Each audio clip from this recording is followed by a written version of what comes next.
Hi friends, I hope you're having a good week. I have, been a little under the weather, but what's also under the weather apparently is people being accountable.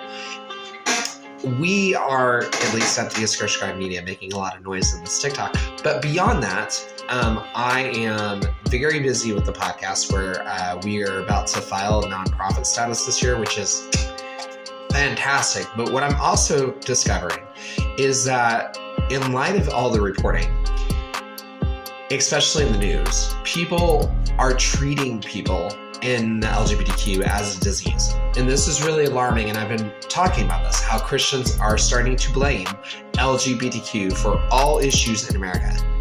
I don't think that's helpful.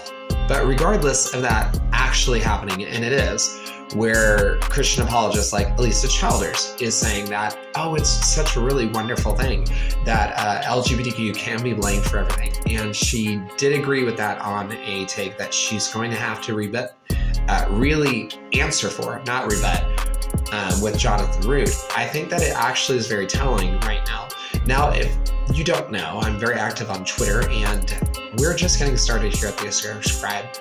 So one of the most interesting things that I am finding is that as I do reporting and as I do queer theory, I am finding a lot of support from people who are not Christians, while I'm finding a lot of Christians demonize people, and this is very evident, especially with the LGBTQ teachers. And if you haven't been following that, a lot of people are being blamed for doing all sorts of things when they're just teaching, and they're being shamed into a lot of different things right now. There's just this really strong push for Christian nationalism that I continue to see that is an ongoing issue.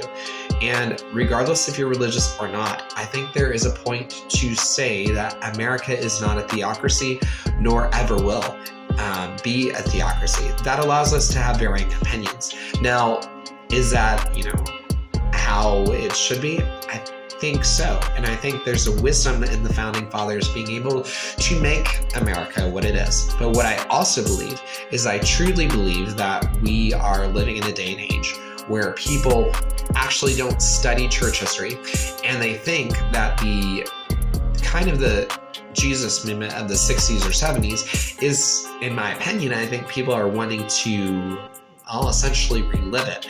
And I think that kind of shows when we're talking about Come Out in Jesus' Name, or the Jesus movie that came out, or several other things.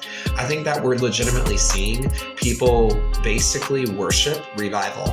And the reason why I say this is because regardless of what goes on, people always are pressing, at least the loudest voices in our communities are pressing for revival, not them being able to impact their neighbor. No, of course, there has to be signs, miracles, and wonders. And I feel like when you do that, you actually do a disservice to a lot of people.